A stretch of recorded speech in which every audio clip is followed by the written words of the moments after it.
Salut l'équipe, c'est Masco, j'espère que vous allez bien. Aujourd'hui on se retrouve pour une nouvelle vidéo où je vais me transformer en ferrailleur de l'extrême parce qu'on va revendre un scooter à la ferraille pour voir combien on peut en tirer. Pour vous parler du concept de cette vidéo, c'est super simple. J'ai un pote à moi qui m'a appelé en me disant « Eh frérot d'Ivoire, j'ai un petit scooter à donner, est-ce que ça t'intéresse ?» Moi, bien sûr, pensant faire la bonne affaire, je lui ai dit « Vas-y, ramène !» Seul problème, c'est que quand j'ai vu le scooter arriver à l'atelier, je me suis dit « Ah !» Finalement, c'est peut-être pas une si bonne affaire. Hein. Et au final, j'ai ce scooter-là qui traîne dans l'atelier depuis un moment. Je sais pas quoi en faire. Il est à moitié commencé à être démonté, mais pas totalement. Et du coup, je sais vraiment pas quoi en faire. Du coup, après avoir réfléchi pendant un moment, je me suis dit que la meilleure chose à faire, c'était tout simplement de recycler ce scooter. Et pour recycler un truc comme ça, comme il y a pas mal de pièces en ferraille, il y a pas mal de pièces de plastique, de l'alu aussi, et du coup, il faut entièrement le démonter, le découper, mettre ce qui doit aller au recyclage, et ce qui doit aller à la ferraille, Et en plus, quand j'y ai pensé, je me suis dit que le concept était assez drôle de voir combien on pouvait tirer d'un scooter pour son poids à la ferraille. Du coup, aujourd'hui, on va vendre un scooter en ferraille. Avant de vous présenter le scooter, je tiens à vous dire que cette vidéo est sponsorisée par les imprimantes 3D Creality. Mais bon, ça, je vous en reparlerai un petit peu plus tard. Je vais tout de suite vous montrer mon nouveau bolide qui va terminer à la ferraille.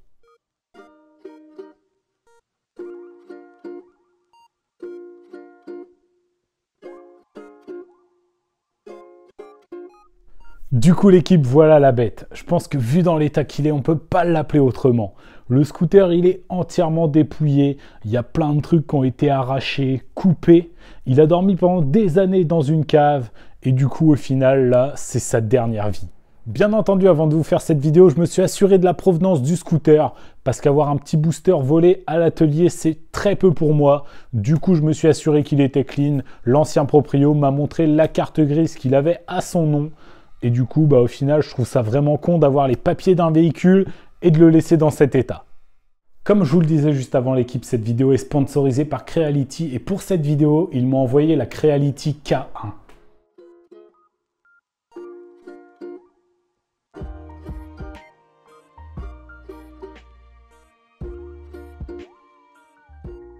C'est tout simplement l'imprimante 3D la plus accessible au grand public. Elle est totalement cloisonnée, il n'y a besoin d'aucune connaissance dans la modélisation 3D, dans le dessin 3D, le dessin numérique ou tout ça, il n'y a besoin de rien du tout.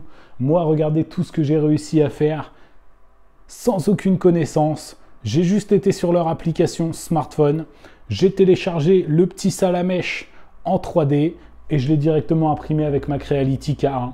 Pour tous les créatifs qui souhaitent se lancer dans l'impression 3D, c'est vraiment la machine à avoir. On peut réaliser plein de petites pièces super sympas comme ce piston de moteur articulé avec sa bielle. J'ai réalisé aussi le petit bateau de base que tout le monde fait dans l'impression 3D et ça sans aucune connaissance, juste avec la Creality et mon smartphone. Donc franchement, il n'y a vraiment pas besoin de connaissances. Tout est plug and play. On branche la machine, on met la bobine de fil juste derrière et ensuite on peut imprimer. Son écran tactile nous permet de gérer tous les paramètres en temps réel, comme ça pas de galère d'impression. On a juste à cliquer, à sélectionner notre fichier, à lancer l'impression et la machine elle fait tout toute seule. Je trouve que c'est vraiment la Rolls de l'impression 3D, donc encore un grand merci à Creality d'avoir sponsorisé cette vidéo. Si vous voulez plus d'informations, je vous mets un lien dans la première ligne de la description pour aller voir plus d'infos sur la Creality K1 et nous on retourne à nos affaires avec notre petit scooter. Du coup l'équipe, pour le démontage on va pas plus attendre, je vais sortir les clés plates et les cliquets et on va le mettre en pièces ce petit scooter.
Maintenant que tout est démonté, ou presque, je vais séparer ce qui est ferraille de ce qui est plastique. Comme ça, je pourrais mettre tout le plastique directement au recyclage.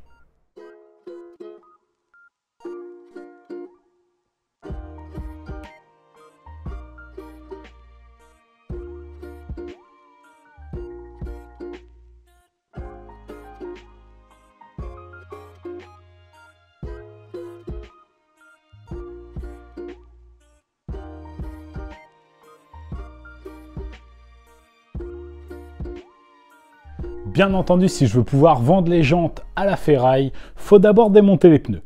Et pour ça, je vais faire appel à ma meilleure amie, la disqueuse.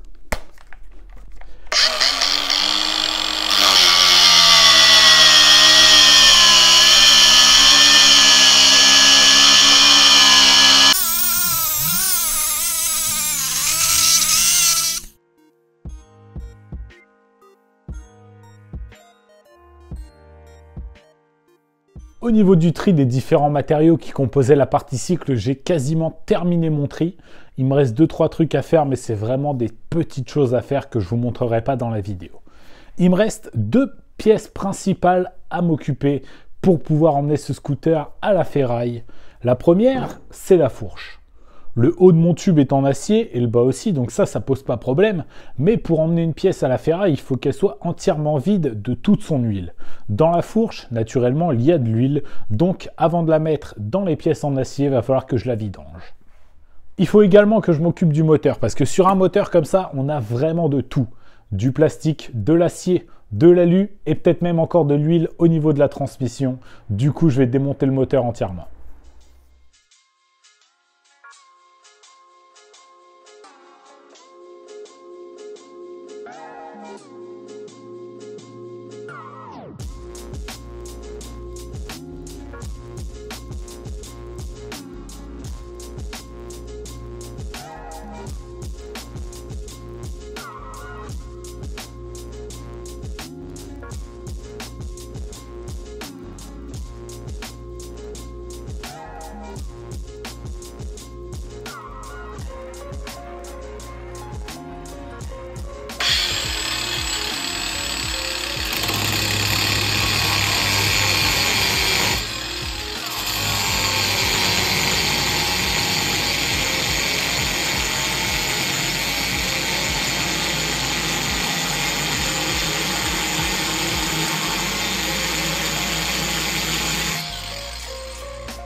Maintenant que tout est démonté, l'atelier c'est un peu un joyeux bordel.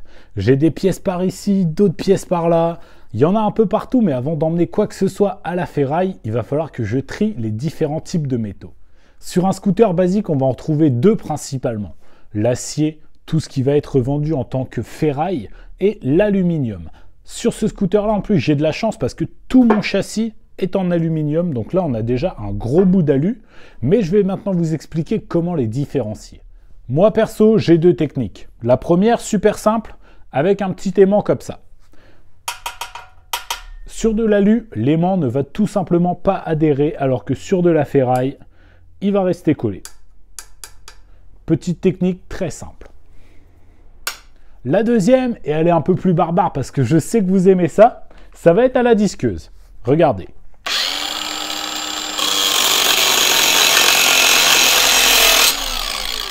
Comme vous pouvez le voir, si j'attaque un morceau d'aluminium à la disqueuse, ça fait 0 étincelle. Alors que si j'attaque un bout de ferraille,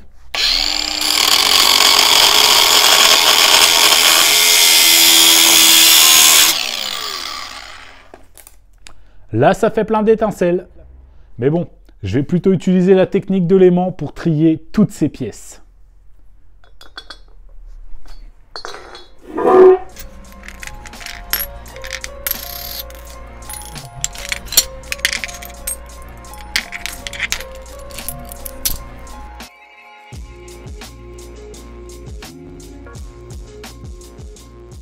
Du coup, voilà l'équipe, la partie tri est terminée et je vais vous montrer ça un petit peu plus en détail.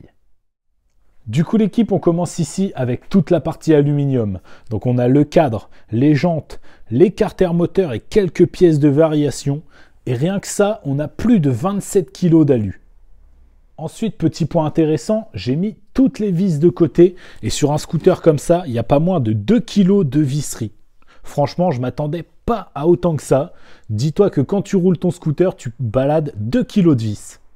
Ensuite, juste ici, on a 3 kg de plastique en tout genre. Donc là, on a les marchepieds, on a quelques garde-boue, enfin toutes les pièces en plastique qui restaient sur le scooter parce que je le rappelle, il n'y avait pas les carénages. Mais franchement, 3 kg de plastique, ça fait quand même beaucoup. Du coup, toutes ces pièces-là, elles vont être emmenées en déchetterie dans des bacs de recyclage à plastique. Et comme ça, ils auront une deuxième vie.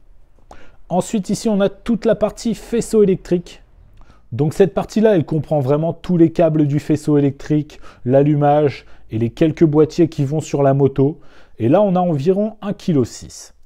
Ensuite, on va avoir juste là nos 2 pneus, donc qui ont été découpés pour faciliter le démontage. Et là, on a quand même 7 kg de pneus, la famille, alors qu'il n'y a que 2 petits pneus comme ça. 7 kg, franchement, je ne pensais pas que c'était aussi lourd.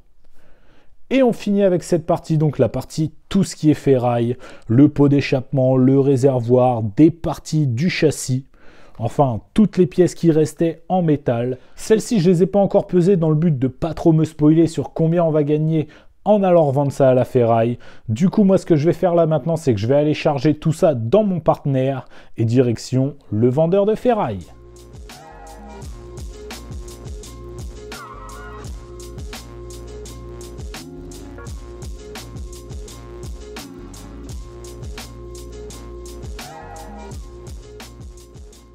Du coup voilà l'équipe, je viens tout juste de sortir de chez le ferrailleur. J'ai ma petite fiche ici avec le récapitulatif donc des métaux que j'ai vendus sur ce scooter. Et attention, go devenir millionnaire! Non, plus sérieusement, on a vendu donc de l'aluminium Carter pour 27 kg, 1 kg de câble électrique et 40 kg de ferraille. Et tout ça, donc ça nous fait 25,43 €. Si on estime que j'ai travaillé 3 heures sur le démantèlement de ce scooter, ça nous fait un peu plus de 8 € de l'heure. Donc en vrai, c'est pas super bien payé. Mais franchement, de ce scooter, vu dans l'état qu'il était, j'aurais rien pu en faire. Et je trouvais le concept assez original de voir combien on pouvait tirer d'un scooter à la ferraille. Au final, quand on voit le prix d'un scooter neuf et le prix qu'on peut le revendre à la ferraille, là, comme je vous l'ai dit, 25,43 €.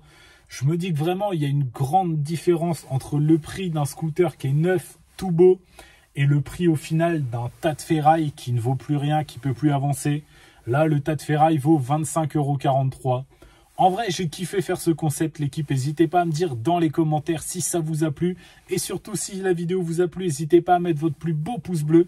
N'hésitez pas à me dire dans les commentaires si d'autres concepts du même genre, ça pourrait vous plaire. Et si vous n'êtes pas encore abonné, comme d'habitude, n'hésitez pas à le faire tout de suite. Et n'oubliez pas d'activer la cloche pour manquer aucune de mes prochaines vidéos. Moi, je vous dis à mardi prochain. C'était Masco le ferrailleur. Salut!